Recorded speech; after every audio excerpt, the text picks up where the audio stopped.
नमस्कार दोस्तों, राधे राधे, सुप्रभात। कैसे हैं आप सभी लोग? उम्मीद है कि आप सभी लोग अच्छे हैं और एकदम स्वस्थ और मस्त हैं। तो दोस्तों, मैं भी एकदम स्वस्थ और मस्त हूँ और उम्मीद करती हूँ कि आप लोग भी बढ़िया ही होंगे। तो दोस्तों, जैसे कि आपने अभी तक देखा था कि मैं आ गई थी मम्मी के यहाँ से, और घर का हाल जो है 2 दिन में ही बेहाल हो गया है। तो घर का हाल तो बेहाल होगा ही, क्योंकि मैं रविवार के दिन झाड़ू पोछा करके गई थी और ये ब्लॉग है मंगलवार के दिन का, यानी मंगलवार की सुबह का। सॉरी, मंगलवार के नहीं, बुधवार के दिन सुबह का, क्योंकि मंगलवार को तो मैं रिटर्न आई थी। और बुधवार के दिन सुबह आते ही सबसे पहले मैंने पूरे घर में झाड़ू पोछा का काम शुरू कर दिया था, क्योंकि गांव में घर कच्चे हों या पक्के, साफ सफाई करने में कमर तो टूट जाती है, मेहनत बहुत लगती है। ऐसा नहीं कि बगैर मेहनत के ही घर का काम होता हो। और शहर में भी मैं ये नहीं कहूँगी कि नहीं, शहर में सफाई नहीं होती, वहाँ भी साफ सफाई करना पड़ती है। बस हम ये है कि गांव में खुली हवा होती है, जिसकी वजह से ना धूल मिट्टी बहुत ज़्यादा उड़ती है, और शहर में थोड़ा सा बचाव होता है, इससे थोड़ा सा, ज़्यादा नहीं, थोड़ा होता है, क्योंकि वहाँ भी और ज़्यादा प्रदूषण होता है। तो चलिए फटाफट से पूरे घर में झाड़ू पोछा कर लेते हैं। और कल के ब्लॉग में हमारी सिस्टर जी ने पूछा है, बहुत सारे सिस्टर लोगों ने पूछा है कि आपने जो कैंसर वाला जगह जो बताई है वो कहाँ पर है। तो वो मेरे ही ज़िले में है, मेरे होम टाउन से लगभग 50 किलोमीटर अंदर पड़ता है। बट मैं एक चीज़ आप लोग को पहले ही मैंने क्लियर कर दी थी कि भाई, जब आपको विश्वास हो तभी आइए, वरना क्या होता है, सर्जरी हो जाती है, जैसे कैंसर की सर्जरी के बाद ना फिर वहाँ पर वो लोग ट्रीटमेंट नहीं करते हैं। और कल को अगर आपको आराम नहीं लगेगा तो आप लोग कह देंगे कि भाई तुमने बताया था, हम यहाँ आए। क्योंकि अच्छाई आदमी नहीं देखता है, बुराई बहुत जल्दी देखता है। तो अगर जिसको विश्वास हो वही जाए। और मेरे सामने ही ऐसे 1-2 केसेस हुए हैं जो कि वहाँ से बिल्कुल ठीक हो चुके हैं, एकदम स्वस्थ हो चुके हैं। और जिन्होंने सर्जरी कराई थी वो अब है भी नहीं इस दुनिया में। तो चलिए, भाग्य की बात है और आपकी उम्र की है कि आप कितने साल तक ईश्वर ने आपकी उम्र लिखी है। सबसे पहली बात तो अपन इसी को मान के चलें। तो चलिए, अंदर पूरे घर में झाड़ू पोछा हो गया था और लगभग मुझे 1.5 घंटे लग जाता है ये सारा काम निपटाने में। पर इस पोछे की सहायता से ना घंटों का काम मिनटों में हो जाता है, क्योंकि जहाँ मुझे 15 मिनट लगता था इस हॉल में झाड़ू पोछा करने में, वहाँ अब मेरा काम मुश्किल से 10 मिनट में हो जाता है, झाड़ू और पोछा दोनों का। तो चलिए फटाफट से झाड़ू पोछा का काम कर लेते हैं। और सीढ़ियों में ना बहुत ज़्यादा धूल हो जाती है, क्योंकि सामने ही पूरी धूल वगैरह आती ही रहती है। तो यहाँ तो हर रोज़ ही सफाई करना पड़ती है। और ये पोर्च की जो टाइल्स है ना, ये मुझे बिल्कुल भी ना खरीदते समय पसंद थी ना अभी पसंद है। मेरी बहुत इच्छा थी कि यहाँ पर जो फ्लावर्स वाली टाइल आती हैं वो लगवा लेते, पर हस्बैंड जी को यही टाइल्स पसंद थी। अब कह रहे हैं कि इसको खड़वा देंगे, दूसरी लगवाएंगे। तो बस ये तो वही काम हो गया, उसी को थूको उसी को चाटो। तो मैं तो बिल्कुल इस पक्ष में नहीं हूँ, मैं तो मना कर रही हूँ कि नहीं, अब जो हो गया सो हो गया। बार बार उखाड़ा धरी का काम ना करो, और ना ही काम को बढ़ाओ, ना पैसे बर्बाद करो। पहले ही ये चीज़ जब बोल रहे थे तब उनको समझ में नहीं आ रहा था। ये जो टाइल्स है ये उन्हीं की पसंद की है, और अंदर की जो टाइल्स है वो यशी की पसंद की है। और ये जो टाइल्स है ना, इतनी साफ़ करने के बाद भी ना बिल्कुल भी साफ़ नहीं हो रही है, फ्लोर, नीचे फ्लोर की टाइल्स। और ऊपर वाली जो ये हमारी सीढ़ियाँ है ना, इसका जो पत्थर है, जो हमारा मिस्त्री आया था उसने सब उल्टा पुल्टा काट के रख दिया था। तो हो गया, काफ़ी जगह मिस्टेक तो है, मैं ये नहीं कहती कि काफ़ी जगह मिस्टेक नहीं है, पर चलिए अब जैसा जो है तो चल रहा है काम। और ये देखिए, ये फ्लोर वाली जो टाइल्स है ना, ये बहुत ही ज़्यादा गंदी होती हैं। और इतना साफ करने के बाद, जबकि ना मैं यहाँ पर पोछा, इससे भी पोछा लगाती हूँ, उसके बाद नहाने के पहले यहाँ मैं पूरा अच्छी तरह से धोकर और कपड़े से पोंछती हूँ। उसके बदौलत ये टाइल्स इतनी साफ आ चुकी हैं। पर ये ज़्यादा साफ आने वाली नहीं है, ये काफ़ी ज़्यादा गंदी हैं और गंदी ही रहेंगी, क्योंकि कलर ही इनका बहुत ज़्यादा गंदा है। और सच कहूँ तो ये बाथरूम के हिसाब से ही थी ये वाली टाइल्स, पर पता नहीं क्यों यहाँ पर लगवा दी।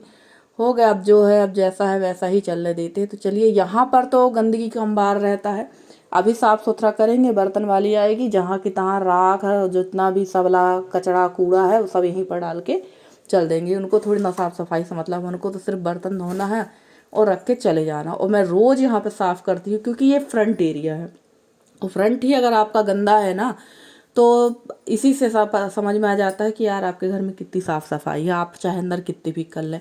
और जल्द से जल्द ना मेरी कोशिश ये है कि सामने जो गेट है ना, यहाँ पर चीप वगैरह ही रखवा कर बर्तन के धुलने की व्यवस्था बाहर ही करवा देते हैं। क्योंकि यहाँ तो भाई क्या बोले, अब देखते हैं क्या कैसी व्यवस्था हो पा रही है, क्या नहीं हो पा रही है। और अंदर का काम मैंने निपटा दिया था, बर्तन धुल लिए थे यशी ने। उसके बाद मैं आ गई थी यहाँ पर गोबर साफ़ करने के लिए। तो फटाफट से गोबर भी साफ करेंगे। और यही हाल होता है, 2-4 दिन आप मायके में आराम करो और घर में आओ फिर मरोजियों काम करो। इसी में मेरी तबीयत बहुत ज़्यादा ख़राब होती, आराम नाम की चीज़ ही नहीं है मेरे शरीर में। और आप लोग कहेंगे कि काम तो करना ही पड़ेगा, तो काम तो करना ही पड़ता, पर किस्मत भी मेरी इतनी ज़ोरदार है ना कि अगर मैं जो हेल्पर भी लगाओ ना अगर काम करने के लिए, तो उनके यहाँ आपसे पहले ज़रूरी काम आ जाएगा, वो पहले ही छोड़ के चले जाते हैं। और ये मैंने एक बार से नहीं काफ़ी बार से आजमाया है, हमेशा मेरे साथ यही होता है। पिछले साल जब मुझे टाइफाइड हुआ था तब भी मेरी यही कंडीशन थी, तब भी मेरी जो हेल्पर थी वो चली गई थी, और इस बार भी यही हो रहा। और फ्रेंड्स, आप लोग को खटर पटर की आवाज़ आ रही होगी, तो मैं रसोई में खाना भी बनाती जा रही थी और वॉइस ओवर भी करती जा रही थी। और फटाफट से यहाँ की सफाई करके चलते हैं अंदर की तरफ क्योंकि ये सारे काम करते करते ना मुझे 10 बज गया था। और ऐसा नहीं है कि काम स्लो हो रहा, काम तो स्लो हो ही रहा है, मैं ये नहीं कहूँगी कि नहीं, बहुत फास्ट फुर्ती से हो रहा है। उठ तो मैं जल्दी गई थी 6 बजे करीब, पर थोड़ा देर मैं बैठ जाती हूँ एक काम करने के बाद, थोड़ा देर बैठती हूँ फिर उठती हूँ और फिर लग जाती हूँ। और देखिए यहाँ पर बिल्कुल स्लो मोशन में जो ऐसा काम होता है उसी हिसाब से यहाँ पर वीडियो है, बिल्कुल भी फास्ट नहीं डाला है वीडियो को। तो चलिए यहाँ कर लेते हैं सफाई, उसके बाद चलेंगे अंदर की तरफ, क्योंकि खाना भी बनाना है। खाना बनाने में काफ़ी टाइम हो गया था और खाना सिर्फ मेरा और यशी का ही बनना है, तो फटाफट से हम लोग खाना भी बना लेंगे। और आज खाने में सोच रहे हैं कि क्या बनाए, क्योंकि कभी कभी मन भी नहीं होता है काम करने के बाद या इतनी थकान के बाद कि कुछ बनाए, पर बनाना तो पड़ेगा क्योंकि सब काम जरूरी है और सबसे ज़्यादा ज़रूरी है पेट पूजा। तो चलिए यहाँ पर फटाफट से मैं पूरा ये कचरा उठाकर बाहर फेंक दूंगी। और यहाँ पर ना एक सुविधा बहुत अच्छी है कि जो काम उस वाले घर में आधा घंटा 1 घंटा लगता था, वो यहाँ पर लगभग समझ के चलिए 20 या 25 मिनट में हो जाता है। तो ये गोबर यहाँ पर ही साफ़ हो जाता है, सामने गड्ढे बन जाते हैं और जस्ट इसके सामने ही, ये दुकान के जस्ट सामने ही हम लोगों ने घूरा बना लिया है। तो वहाँ पर हम लोग अभी फ़िलहाल ये घूरा फेंक रहे हैं। अब आप कहेंगे घर के सामने, तो घर का सामने नहीं, थोड़ा सा साइड में है। और अभी बस जून में ये सारा कचरा जो गोबर की खाद वगैरह होती ना, ये सारा चला जाएगा खेतों में। तो खेत में ये सारी चीज़ें खाद के काम में आ जाएंगे। और अभी पुराने वाले घर में जहाँ हमारा घूरा था, वहाँ भी काफ़ी सारा खाद वगैरह है, वो भी चली जाएगी खेत में। और नहाया नहीं था मैं आ गई थी अंदर और सबसे पहले मैंने पी है चाय और अमरूद। ये जो अमरूद थे इसको मैंने भूंज लिया है।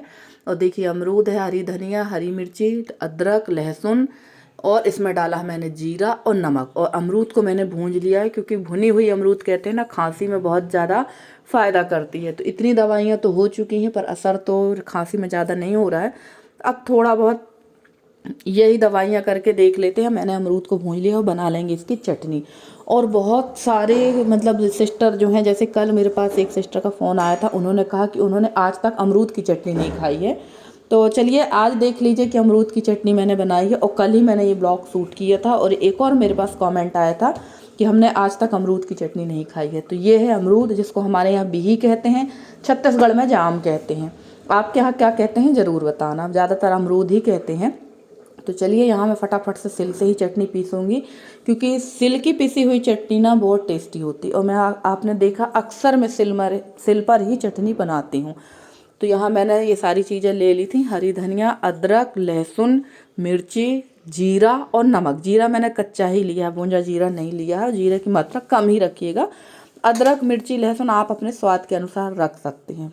लहसुन थोड़ा सा कम ही रखें, क्योंकि अमरूद की चटनी में ज़्यादा लहसुन अच्छी नहीं लगती। तो बिही मैंने गैस में ही भूंजी है और फटाफट से बना लेंगे चटनी। और फ्रेंड्स, आप लोगों को मेरे वीडियो कैसे लगते हैं ज़रूर बताइएगा कमेंट करके। अगर वीडियो पसंद आए तो प्लीज़ वीडियो को लाइक कर दीजिए। चैनल पे नए हैं तो चैनल को सब्सक्राइब करके अपना प्यारा सा सहयोग और स्नेह बनाए रखिए। मैं पूरी कोशिश करती हूँ कि आप लोगों के लिए बहुत अच्छे से अच्छी वीडियो लेकर आती रहूँ। और मेरे जितने नए सब्सक्राइबर हैं, जितने पुराने सब्सक्राइबर हैं, जितने भी मेरे व्यूअर्स, मैं सबका तहे दिल से धन्यवाद कहना चाहती हूँ कि आप लोग मुझे इतना सहयोग करते हैं, इतना स्नेह देते हैं, जिसके लिए मैं आपकी बहुत आभारी हूँ। तो चलिए चटनी हमारी बन गई है। और एक चीज़ और फ्रेंड्स, आप अमरूद की चटनी के साथ अगर पूड़ी खाते हैं तो आप खा के देखिएगा, सारी चीज़ें, पनीर आपका जितनी भी कोफ्ते, पनीर, शाही पनीर, सारी चीज़ें फेल हो जाएंगी, इतना टेस्टी लगता है। खा के देखिएगा ज़रूर, बताइएगा कि हाँ ये टेस्टी लगता है या नहीं लगता है। तो चलिए चटनी बन गई है। और अब इसके बाद मैं नहा धो लूँगी, क्योंकि मैं पानी तो लगा गई थी, तो यशी नहाने लगी थी। यशी ने कहा मैं जब तक नहा के पूजा कर लेती हूँ। तो यशी ने नहा कर पूजा पाठ कर लिया था। अब जा रही हूँ मैं, तो अब मैं भी नहा लूँगी और उसके बाद आके खाने पीने की व्यवस्था देखी जाएगी। और सिल को भी तत्काल ही धोकर रख देंगे, क्योंकि अगर आप ऐसे ही सिल रख देते हैं ना तो एक तो ये सूख जाती है, दूसरी बात कभी इमरजेंसी में कोई ऐसी चीज़ पीसना पड़ जाए ना कि साफ सिल में पीसना है, तो आपकी सिल मुझे कहना चाहिए छपी रहती है। तो मैं फटाफट से, मेरा हमेशा का काम है, मैं हमेशा सिल में कुछ भी पीसूँ मैं तुरंत ही सिल को साफ़ कर लेती हूँ। और बैंगन की सब्ज़ी रात की रखी हुई थी तो उसको मैंने गरम कर दिया। खाना होगा तो खा लेंगे, नहीं खाना होगा तो अलग कर देंगे। वैसे पूड़ी और चटनी के सामने तो बैंगन वैंगन की सब्ज़ी सब फेल हो जाती। तो फटाफट से सेक लेते पूड़ियाँ, क्योंकि 12 साढ़े 12 बज गया था और भूख बहुत तेज़ी की लगाई थी। तो पूड़ी और सब्ज़ी खाएंगे, पूड़ी और चटनी खाएंगे और उसके बाद देखेंगे जो हमारे छोटे मोटे काम होंगे वो निपटा लेंगे। वैसे इस समय ना सुखाने धरने का काम बहुत ज़्यादा है, पर धूप सही से निकल नहीं रही है, जिसकी वजह से वो काम हमारा पेंडिंग पड़ा हुआ है। तो वो काम भी होगा सही समय आने पर। और फ्रेंड्स, वीडियो आप लोग को कैसा लगा ज़रूर बताइएगा कमेंट करके। अगर अच्छा लगा हो तो प्लीज़ वीडियो को लाइक कर दीजिएगा। चैनल पे नए हैं तो चैनल को सब्सक्राइब करके अपना सहयोग बनाए रखिएगा। मैं पूरी कोशिश करूँगी कि आप लोगों के लिए बहुत अच्छे से अच्छी वीडियो लेकर आती रहूँ। तो चलिए फ्रेंड्स, आज का ब्लॉग यहीं तक का था। मिलते हैं आपसे अगले ब्लॉग में, तब तक के लिए बाय बाय।